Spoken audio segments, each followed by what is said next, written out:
My name is Francois and I am with ADAMnetworks. And it's really nice to have you for this session. And I'm looking forward to spending a little bit of time with you to unpack specifically healing of a broken philosophy that keeps hurting healthcare. So as we go through this together, we're really going to be looking at four key things, really. I will be looking at the conventional security paradigm. Where is it actually failing healthcare and pharma? And then what's actually happening? Like, why is this actually happening? And looking at some practical elements of the attacks versus defense and so forth. And then diving into a new philosophy that we refer to as zero trust connectivity, and then applying that specifically or showing you some examples of it being applied so that we can explore the value that that actually does have for the healthcare and pharma industries. So with that, I'd love to just go ahead and jump in with you guys. So a little bit about ourselves as ADAMnetworks. So like at the core, what we do at ADAMnetworks is that we protect people. Our primary focus is that technology should serve people.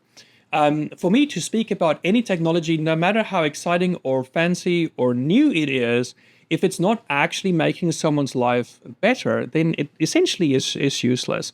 And so at the core, we want to make sure that technology is wrangled properly so that in the end, humans benefit from it versus the other way around. And I think that specifically in the healthcare industry, I think that you'll find that there's a good fit. If that is your approach, your approach to technology, making technology serve people, serve the purpose of the people, I do think that we'll see good things for all people. I mean, in short, make the world a better place, right? Well, the healthcare and pharma industry under attack. So, and I've put a little bit more focus on the healthcare side, but so USA Today just reported recently that we've got 1 in 3 Americans affected by some sort of healthcare breach last year. And that is a pretty steep number, right? And then, keep in mind that I think the United Healthcare breaches, that hit like 1.7 billion. There's PJ&A, there's Ascension. So I don't think I have to rehash what we're already reading in the news. But let's look at specifically the areas that we feel that the security industry has not really delivered for healthcare and pharma. And the first one is ransomware. I mean, that is, I think, right on the top there. And we will look at why this is actually happening. But let me just say this. I do not think that ransomware is as prevalent as it is because hospitals and the healthcare industry doesn't care. I don't think that that's the case. And neither is ransomware a new thing. It's been with us for a long time. The issue here is just that it's not going away.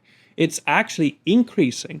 And then the next thing that goes on top of that is the data extortion. So if you don't pay up, next thing is, okay, private information that's getting leaked out. Now that doesn't just affect the healthcare and pharma industry. That affects the patients, the people that we're supposed to be serving, right? And then you get to the triple extortion, where, okay, fine, these compliance bodies that are supposed to be there to help make sure that things are secured are now used as additional leverage to extort the victims in health and pharma industries. So you don't pay up, they'll just go ahead and report you. They're so nice to do that, for the governing bodies. So there's another interesting thing that I think is important that we'll be looking at is that medical IoT has lots of vulnerabilities. And we'll look into that a little bit more. But then there's this fundamental lack of protection for medical IoT, for operations technology in the industry. And we will dive into that specifically. And then another thing to keep in mind that in cyber warfare, everyone is a target. And know that pharma and medical, of course, you're essentially high-value targets and you're soft targets, right? So why is this happening? Okay. And what we should be doing here is really just let's look at the target to understand that fully. Let's look at the defenses, and then let's look at the attacks. And I think once we understand those three aspects, I think it will be quite self-explanatory that why we find ourselves in the situation that we're finding ourselves in for healthcare and pharma.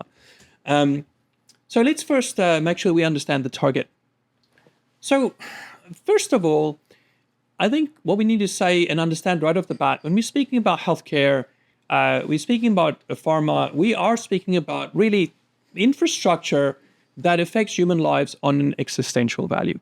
It is not just a matter of not being able to get something that you want. These are really matters of life and death. And something as simple as a disruption that prevents normal operations for a hospital can really be an issue of life and death, or someone that, or for a family, could change the course of the direction of that family forever, really. And so that's, I think, the first thing that we need to know when we actually look at healthcare and pharma as a target and handle it with that proper respect. The next thing is that anyone's data, when it comes to being a patient, you are in a vulnerable position. And that data that gets out there is, I mean, everything is confidential. And then, of course, on the pharma side, the information that is contained within pharma operations are obviously filled with intellectual property and trade secrets, right? One more thing I think to just look at is that, as I've already mentioned, that in cyber war, everyone is a target. And I think we're reaching a point where we can't just ignore that, because hospitals are a great way for actually getting information about military personnel, about your first responders, and so forth, because it's an easy way. People and by nature have to divulge personal information, very deeply personal information, when they're in the vulnerable place of having to get healthcare, right? And that lives in a central place, and so obviously it's a very juicy target for any APTs, right? And then in non-kinetic warfare, as I'd mentioned, if you can take down healthcare, if you can prevent those services from happening, that's a whole chunk really that you are that you can take out of the defense capabilities of a country that you would wish to attack. And of course, in bioweapons, pharma will be targeted directly. And so the way to think about it is that the medical part, you have this armored horse, and the medical system, the healthcare system, is really kind of like the soft underbelly. It's an essential part of this war horse, but it's not armored like the rest of the military elements of a country would be. So it's an easy way to get to your target. Yes. I don't think you guys would be strangers to this, but there's another huge issue that plagues the healthcare and pharma, specifically healthcare in the medical world, is that medical IoT is very, very hard, if not impossible for most, to protect properly. And the reason for it is because the norm is to get stuff to work, then get it optimized. This is the evolution of technology, really, and then to get it secured. That is just the internet itself is on that same path, and the internet is sitting at this point where it's between optimized and struggling to get the security part. So anything that connects to the internet is going to be subject to the same vulnerability that the internet itself is subject to, and we're going to be diving into that a little bit more.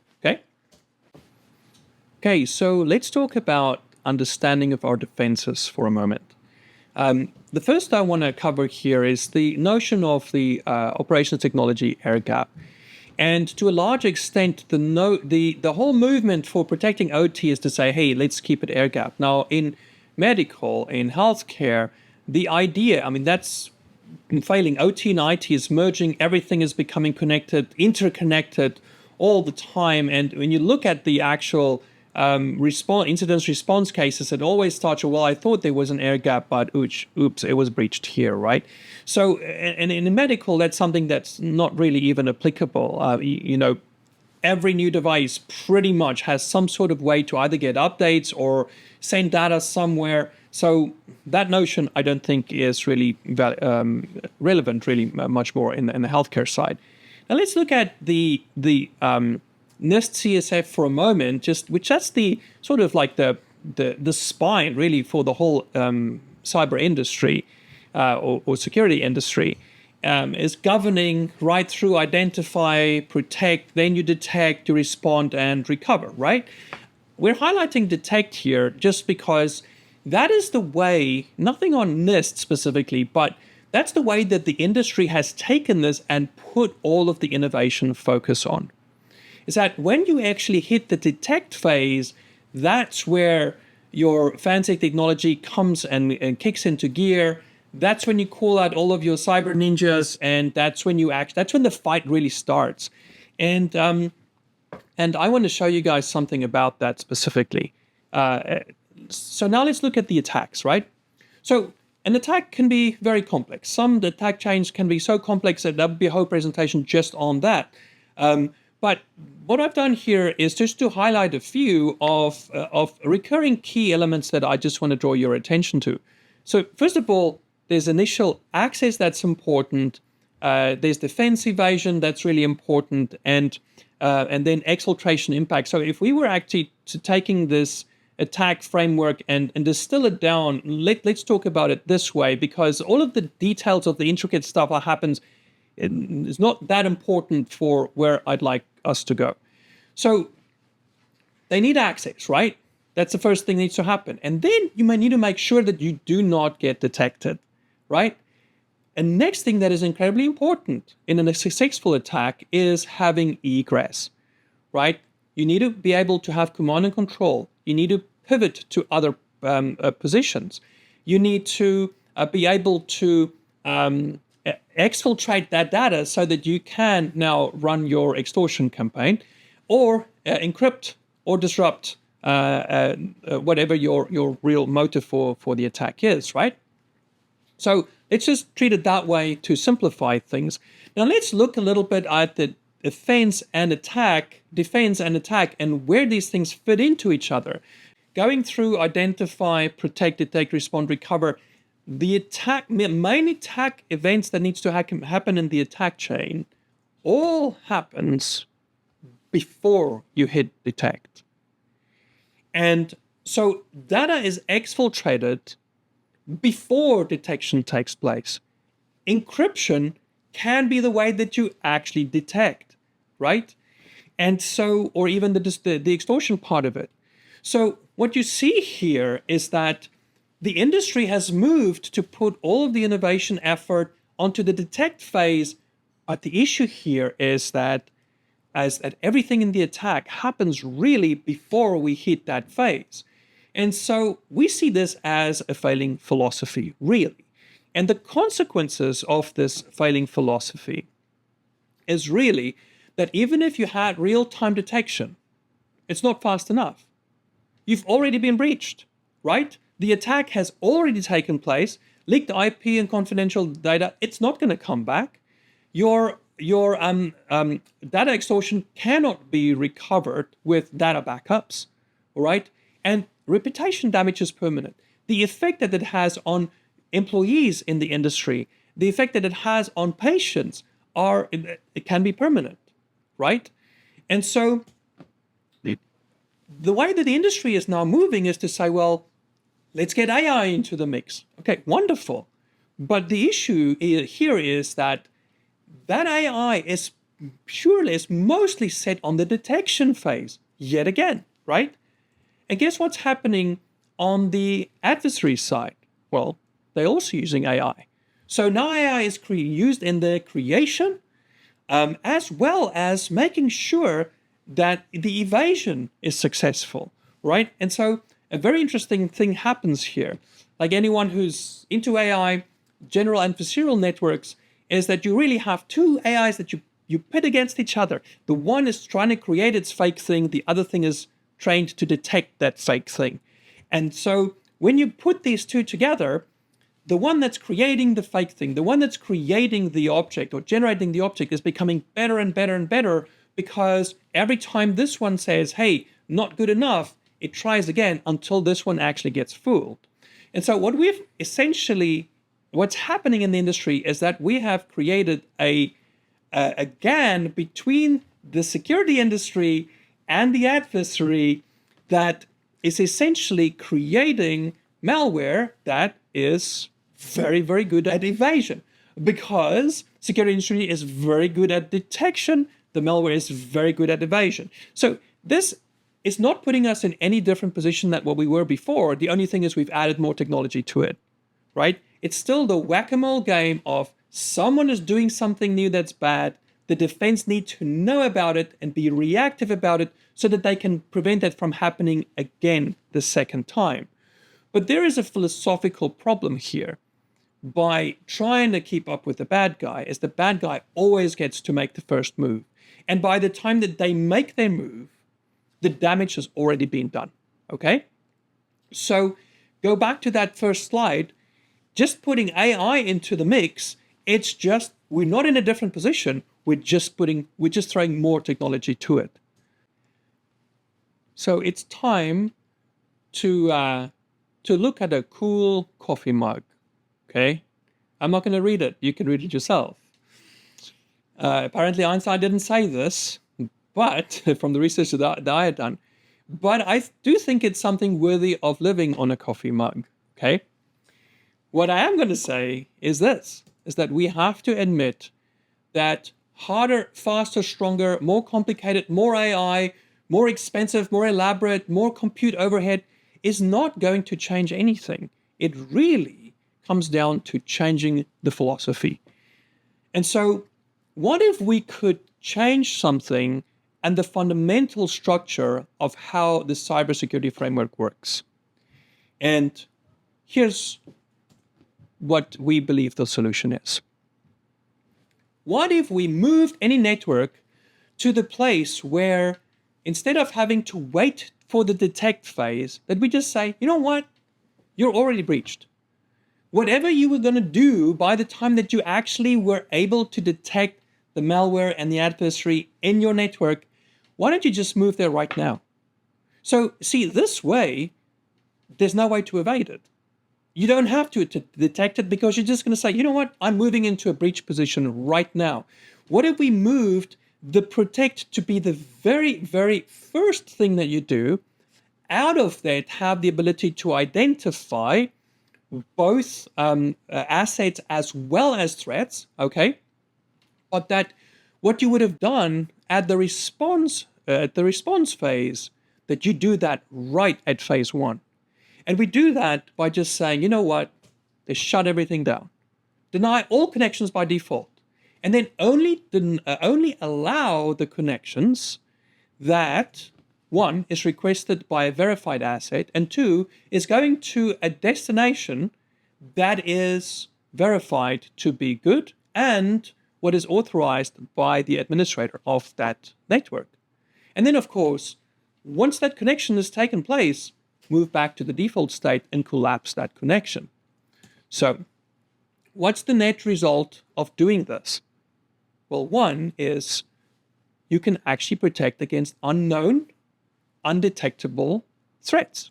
So living off the land attacks or attacks that are so advanced that they can effectively evade, you don't have to worry about that because you don't have to wait for the detect to take place. You can move into action immediately. So if you stop trying to catch up with what is bad and just use your compute for verifying what is good, and a very interesting thing happens. And we actually have a number to that. The number that we have found for keeping track of what is good versus having to try and keep track with everything that could potentially be bad for corporations that are already using zero trust connectivity is roughly 7,000 to 1. There is, for every 7,000 potential connections that you need to explore that could potentially happen, that could be malicious, and most of them are, okay, only one of them are essentially good. So if you put your compute on that, there's a lot less work to do. So let's look at zero trust connectivity in a very basic, simple form. So there we have a device, okay? It could be anything, computer or a MRI or whatever it is, whatever this device is that needs to somehow connect. So let's say that it is a computer for now. And let's say that it needs to make a connection to some sort of bank. So let's say it was Bank of America. And so what happens in zero trust connectivity is that we send a robot ahead, check that the connection is safe. If it is, it writes it on a dynamic allow list, which then lets that computer connect to Bank of America, right? Now you need to go to, let's say, New York Times. The checks to see that it's safe. The AI goes to check that it's to see if it is actually safe and verified.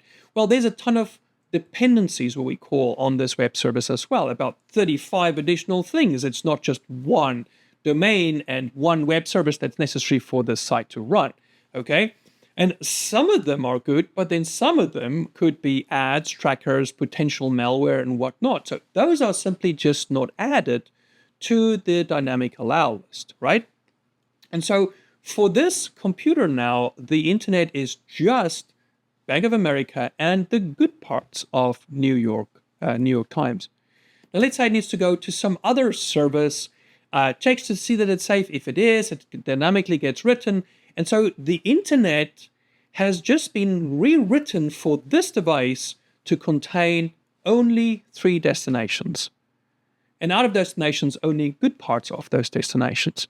So let's say that there's some new attack. No one has ever seen it. It's super advanced. It runs circles around any defenses that are out there, undetectable. Well, who cares? It's not part of this computer's version of the internet, right? Let's say there's 1,000 more. Well, who cares? It has nothing to do with this device's connection to the internet. But let's take it a step further. An insider threat comes, puts a flash drive into this machine, okay? And with this flash drive, infects the machine as an initial access broker, right? Well, that needs to connect to some C2 server, which is not part of this machine's version of the internet, and some sort of place to exfiltrate data to, but that just doesn't exist for this machine. This machine cannot connect to it. So essentially what you've got is a threat that was physically implanted, neutralized, because you've disrupted the attack chain there, okay? So the technologies required for zero trust connectivity, I think it's important to just mention. First of all, is that there's really a rewriting. There's a security layer that gets added to TCP/IP, where DNS was essentially used as a afterthought for TCP/IP. And what we do in a zero trust connected environment is to just change that to say, no, if you do not first look up via DNS and it's verified by AI-driven dynamic allow listing, that IP connection just simply doesn't take place. So in this case, so essentially what we're doing is we're using DNS as the root of trust and using AI to verify these connections, and we are disallowing any direct connection that has been requested that's not first been verified by AI in DNS, okay? So, but there is a requirement for healthcare. Remember we spoke about the IoT world or the medical IoT world is, first of all, you cannot have an endpoint agent, because how are you going to put this on this surgical laser or this MRI or whatever it is? Some of the IT, yeah, okay, fine. But if you're relying on endpoint agents, there's a whole slew that needs to be protected in the healthcare sector that never will get its protection. And that's part of the reason why we're sitting in the position that we're sitting in. So zero trust connectivity works on the principle to say, okay, well, let's do it at the edge. Let's do it at the network edge, which means that it's out of band. You don't need to put any agent on that device, right? And what's interesting is that it's a flexible edge. That means you could move it right up to the cell tower with an IP, and if it is a direct cellular connection for this device, or move that edge right onto the actual endpoint if it supports something like that, And mobile devices, enforce it with MDM, whatever it is. So bottom line is that edge is flexible. So it just needs to somehow get in between the device and the internet. Okay? And so that is already doable. It's already working. And another thing I think it's important to mention is the notion of sovereign data custody. The whole idea here is that you have these nodes that live on the network edge, okay? But the data doesn't need to be proxied to some central location, okay? It stays where it stays, and you just have a central brain, so you have centralized control, right? But you have the performance of a decentralized system, and the data stays wherever it is, whether it's cloud, the edge on the cloud is like the zero trust connectivity node lives there. If it's on-prem, it lives there. So the data doesn't go anywhere, abdicating that to a third party, right? So more on that. So come to our booth and we can tell you more about that. But that's something that we felt was essential in the design of zero trust connectivity. So let's look at an attack chain under zero trust connectivity protection. So let's look at a phishing attack, just as an example here. I actually just came off a meeting earlier where I spoke to two people in the financial industry, and how they're telling me that they're literally getting 3 times a day, they're doing phishing attack simulation for training in order to prevent them from getting phished. Okay, well, personally, in my mind, I think that is inhumane to expect that the perfectly crafted email that's going to be generated by AI, okay, that is going to come to an employee from one of what appears to be one of their colleagues on a project that they're actually working on, written even in the tone of voice or in the written voice of one of their colleagues or a client. It's inhumane to expect that they're not going to make that mistake. And so having to live under that stress is, what's the consequence when they actually click on it, right?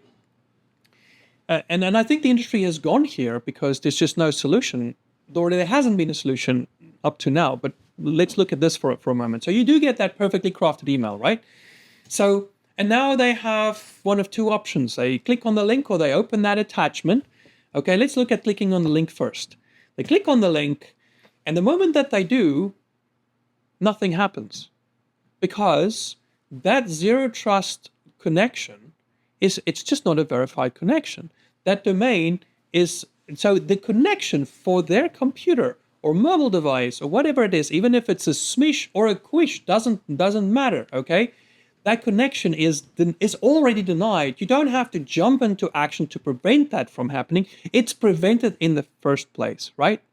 They might be met with a block page that it informs them that this connection is denied, and they can actually request it to be inspected and whatnot. But bottom line is that attack chain has already been disrupted before you now go and detect anything or get new information about it, right? So let's go to the other side. Let's go to the opening the attachment. So let's say a Trojan was in there, they open this file, and this malware would now go for the second stage of the attack or reach out to some C2 server. Well, yet again, nothing needs to be detected. What will happen is absolutely nothing, because that connection is already denied. And let's say that it was a direct IP connection for the first one, or this is actually trying to connect via DOH or, Telegram, whatever circumvention channel is out there that would normally run circles around firewalls, conventional firewalls and so forth. It doesn't matter, because with zero trust connectivity, that connection is just simply denied, okay? So let's go back to this new philosophy. And so you guys can see that right at the first step, it is already protecting. We don't have to wait to detect, we can protect and neutralize in the very first phase already. Okay, and then of course, out of that, then the ZTC system could be integrated with SIEM and logs for like every single connection that's trying to be made out of that network could be fed into that. And then, sure, detect, see where things are trying to go, but only after you've already prevented that attack, or you've already prevented that connection from taking place in the first place. Does that make sense? Let's look at a real world case. Okay. So name redacted for privacy reasons, but 10,000 employees, 4 countries, 3 continents. So they got ransomed. Okay, they had McAfee Enterprise, Cisco ASA, and just as most of the effective ransomware attacks, they've been there for 6 months. In this case, without being detected. A lot of technology debt in this operation, and so it was an easy target for the bad actors to get in on. Okay, so by the time they realized that it had happened, zero trust connectivity was implemented, which essentially shut down everything. But because the adaptive AI can automatically verify all the needed connections that needed to take place, they were able to move this corp from being crippled and completely on fire to fully operational with only 1 weekend shift lost globally. Okay, the ransom wasn't paid, and here's the kicker actually. So there's been over 5,000 reinfection attempts since the event had taken place. Okay, mostly of them were because of phishing. And then, of course, there's some, as I mentioned, technology debt. There's some of their controllers were Windows XP based, and it would be very expensive to replace these. But they still do the job that they're supposed to be doing, right? And so, with zero trust connectivity and proper isolation, these devices are able to still function today without actually getting compromised behind zero trust connectivity. And it could sound too good to be true, but please stop at our booth. This is really the reason why we're having this session with you, is because healthcare needs this. We want to help people, okay?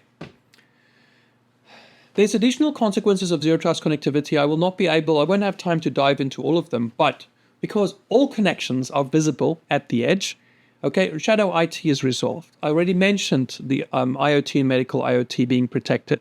Attack surface reduction to near zero.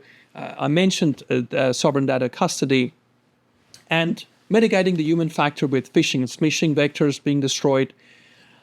Really, the only thing in an arsenal that I can see that exists today that can protect against undetectable and unknown threats, 0 days, is zero trust connectivity.